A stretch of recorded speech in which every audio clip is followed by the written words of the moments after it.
De svære samtaler i parforholdet, de er ofte svære, fordi der er en skjult agenda.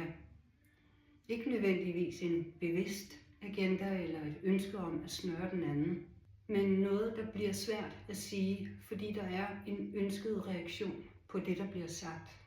Det kan også blive svært, hvis den anden ikke må tænke, at jeg er besværlig, eller krævende, eller egoistisk, eller hvis den anden så bare tror, at jeg er utilfreds.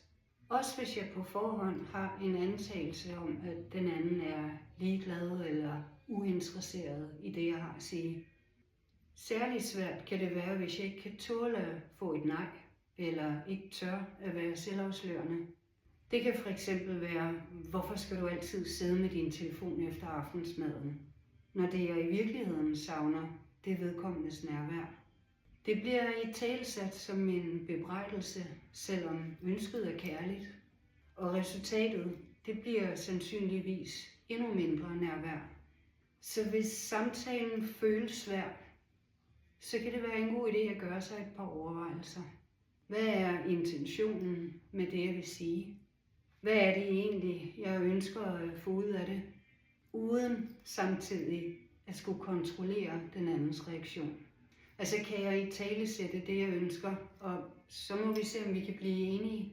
Eller forsøger jeg at italesætte det på en måde, så den anden ikke bliver irriteret, eller synes jeg er besværlig, og jeg på forhånd også sikrer mig, at jeg vil blive modtaget med åbne arme.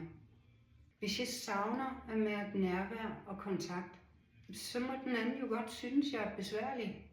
Det ændrer ikke på, at det er det, jeg savner, og det er det, jeg giver udtryk for. Uanset hvordan den anden vælger at reagere, eller tænke, eller mene, eller synes om det, jeg ønsker.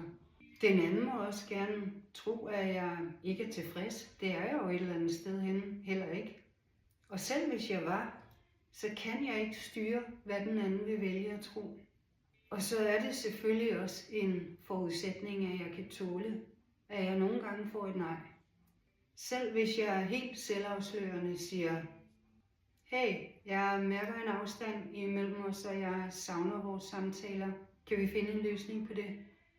Hvis svaret så er nej, ja, så har jeg jo i hvert fald noget at forholde mig til her. Så hvordan er det, at samtalen den bliver svær for dig?